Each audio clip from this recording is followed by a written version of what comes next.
How do we live? How do we live in a world like this, where our country, our leaders support the people doing this? They're actually aiding and abetting them. They don't just support them, Chunky.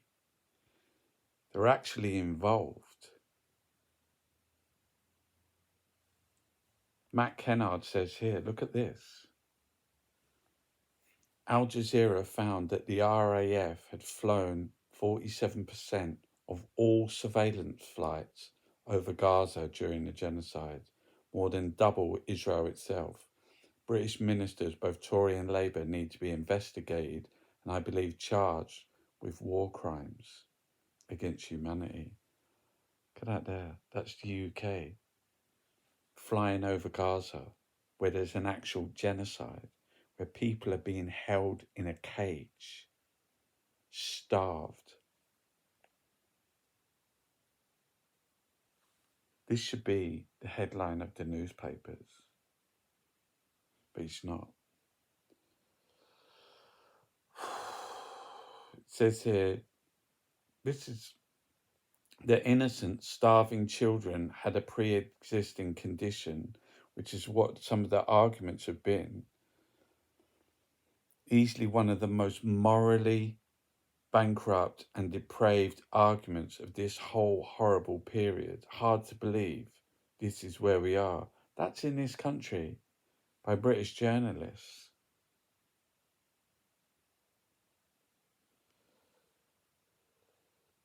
The mathematics of starvation, how Israel caused a famine in Gaza. When you go to like the BBC, what's on the BBC News this morning? So it's Trump, rats and mold, compensation for car finance, Heathrow Airport, civil service, tech giants blocking Ukraine to university tuition fees. And here, look, there's a story. 2 girls shot in Gaza. Shot? You mean murdered by Israel? Why don't they say that? Piece together what happened and looks at dozens of other child shootings. It's a genocide. Say it. Say it. They won't say it though, will they? No, not the BBC. Reports on Palestinians being killed at GHF, which is an aid site in Gaza.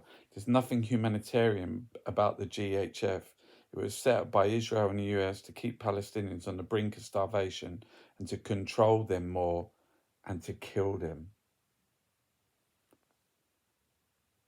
We're part of that. The Hamas-run health ministry in Gaza says 111 people have been killed in the past 24 hours, 91 of them while seeking aid. This is GMB News. The media uses Hamas-run to muddy the waters and create doubt in viewers' mind around whether they should give Palestine. How can you not? How can they even? Well, that's what they do in the media. They say that you're terrorists if you hold up a sign, you go on a march. Mick Lynch, this government. This is Mick Lynch.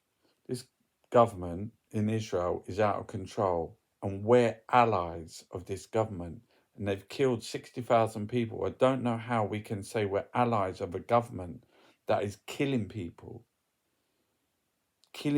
en masse through mechanized slaughter in Gaza. Because we're doing a surveillance, Mick. In 21 months, the UK has given permission for just 3 Palestinian children to come here. Diana Johnson, I think all of us have been appalled by the scenes in Gaza. Diana Johnson is Labour. Since you're appalled, why haven't you stopped arming Israel? The answer, of course, is you're not appalled at all. You're just saying that as cover for the fact you support the genocide. Crystal Ball, like, I watched a former Green Beret, must be American, or I don't know, it's Green Beret, I don't know, who has done 9 combat tours, shake and break down today over what he saw being done to human beings in Gaza. The horror must end, and everyone who is complicit must be held to account. Our collective humanity is at stake.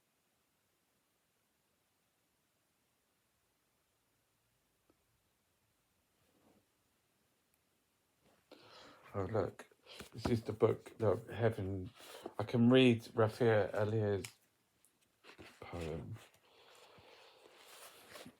If I must die, you must live, to tell my story, to sell my things, to buy a piece of cloth and some strings, make it white with a long tail, so that a child somewhere in Gaza, while looking heaven in the eye, awaiting his dad who left in a blaze and bid no one farewell, and even to his flesh, not even to his flesh, not even to himself, sees the kite, my kite you made, flying up above, and thinks for a moment an angel is there, bringing back love.